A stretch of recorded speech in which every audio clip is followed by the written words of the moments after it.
Kalian mau tahu lebih lanjut tentang Bispro? Yuk kita ikutin video satu ini.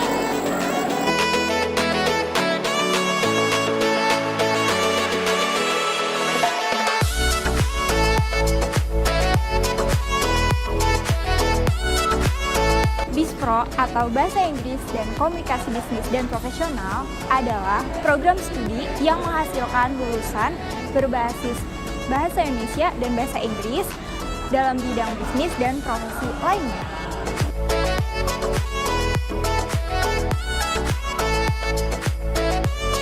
Sebagai salah satu program yang bernaung dalam pendidikan vokasi, program studi Bispro menekankan pada kurikulum pendidikan yang memiliki bobot praktek lebih besar daripada teori.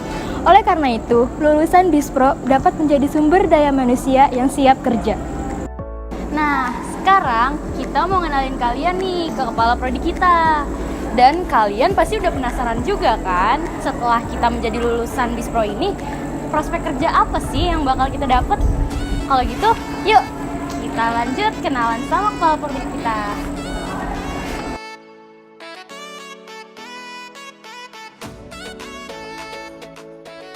Halo, selamat siang.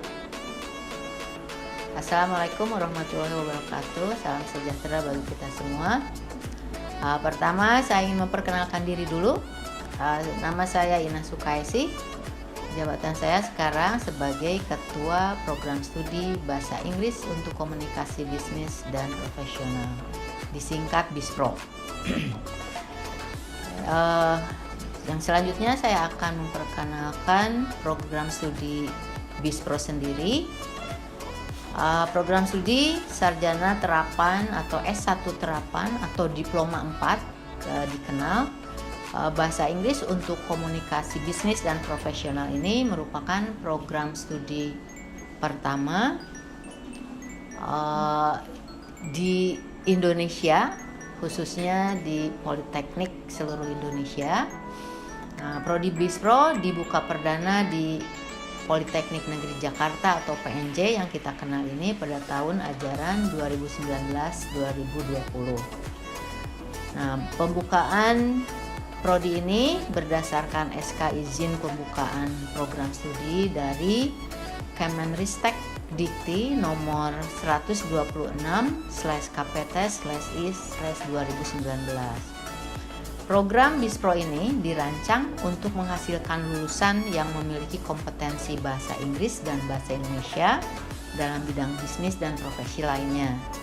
Nah, sebagai salah satu yang bernaung dalam pendidikan vokasi, program studi Bispro ini menekankan pada kurikulum yang memiliki bobot praktek yang lebih besar daripada teori, sehingga memungkinkan lulusan menjadi tenaga kerja siap kerja.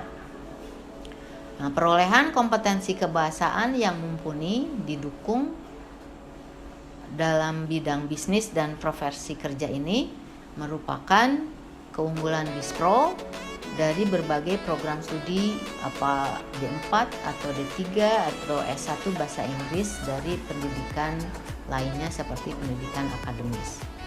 Lulusan Bispro memiliki keunggulan kompetensi dalam bidang penerjemahan dan penjuru bahasaan bidang bisnis, hukum akademis dan jurnalistik, serta mampu melakukan aktivitas pekerjaan kesekretariatan dan administrasi di perusahaan nasional, multinasional, dan internasional.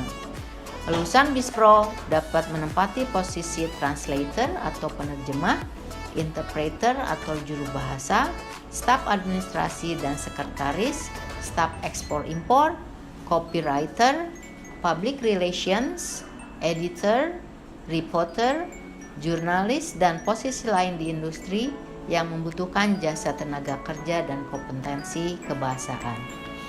Nah, lulusan Bispro nanti menyandang gelar sarjana terapan disingkat STR, namun berdasarkan peraturan Menteri Ristek Teknologi dan Pendidikan Tinggi RI nomor 54 tahun 2018, Bispro dipersiapkan untuk menyelenggarakan program pendidikan multi-entry dan multi-exit system atau dikenal MEMES, di mana pada tahun kedua atau semester 4, mahasiswa boleh mengundurkan diri atau berhenti untuk mendapatkan sertifikat, dan ketika mahasiswa sudah siap untuk melanjutkan, bisa kembali belajar atau studi di program studi BISPRO ini.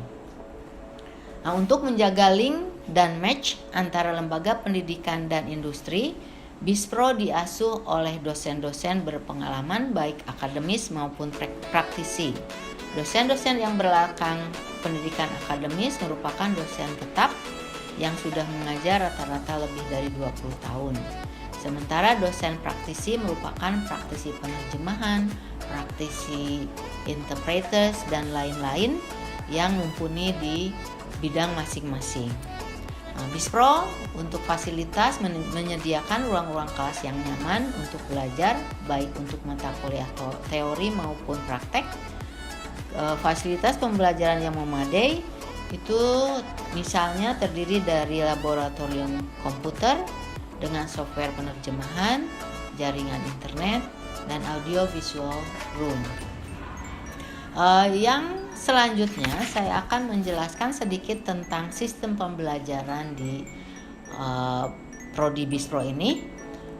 Sesuai dengan pendidikan tinggi vokasi, kami menyelenggarakan sistem paket.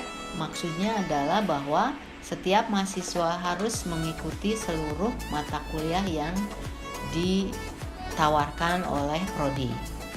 Nah, kemudian pembelajaran biasa dari hari Senin sampai hari Jumat antara 8 sampai 10 jam tergantung dari berapa mata kuliah per harinya.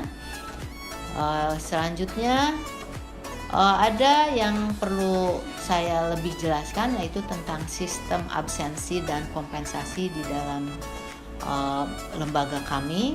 Jadi di lembaga politeknik atau vokasi kami menerapkan sistem absensi dan kompensasi yang lain daripada sistem absensi di lembaga akademis. Jadi di sini setiap mahasiswa itu ketika absen 5 menit sampai 100 menit itu akan dibebankan kompensasi sebanyak 5 kali lipatnya. Ya. Kemudian sistem ini juga akan membawa ke sistem drop out, di mana mahasiswa yang absen sebanyak 750 menit akan diberikan surat peringatan pertama, dan selang waktu 1500 menit itu surat peringatan kedua, kemudian 1850 menit itu peringatan ketiga, dan ketika mahasiswa mencapai absensi sebanyak 1900 menit, lembaga berhak untuk mendrop out mahasiswa tersebut. Nah, drop out tersebut tidak selalu karena alasan absensi, tetapi juga alasan nilai. Jadi nilai yang harus dicapai mahasiswa itu paling rendah IP-nya 2,0.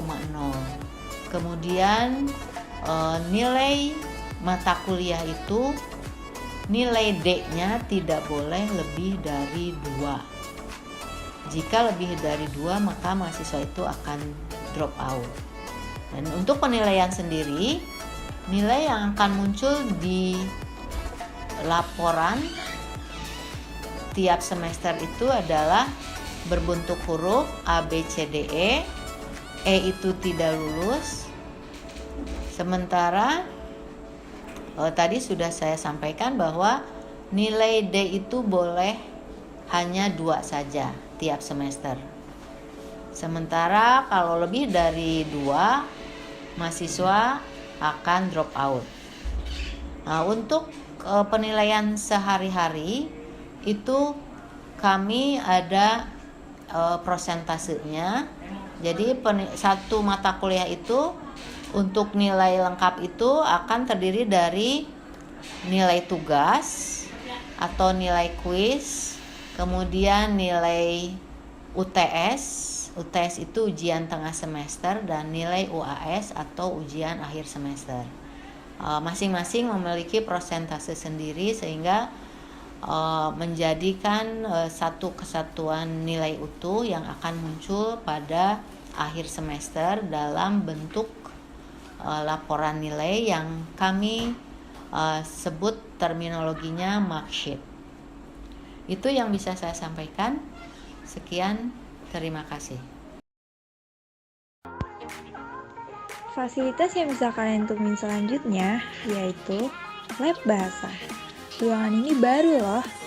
Di sini disediakan komputer untuk para mahasiswa yang bisa digunakan untuk mata kuliah yang mengasah kemampuan kalian, seperti listening dan juga reading. Jangan lupa untuk buka alas kaki ya sebelum masuk ruangan ini. Ini adalah ruangan admin jurusan, salah satu tempat yang akan sering kalian datangi, karena segala kegiatan administrasi biasa dilakukan di tempat ini. Jadi, kalian bisa datang ke ruangan ini untuk mengurus urusan administrasi kalian, seperti untuk mengambil marksheet nilai dan mengurus kompensasi. Selanjutnya, ada ruang referensi buku dan kamus. Di sini, kalian bisa nemuin buku-buku referensi untuk belajar, seperti kamus, skripsi dari kakak-kakak alumni, dan kalian juga bisa pinjem loh.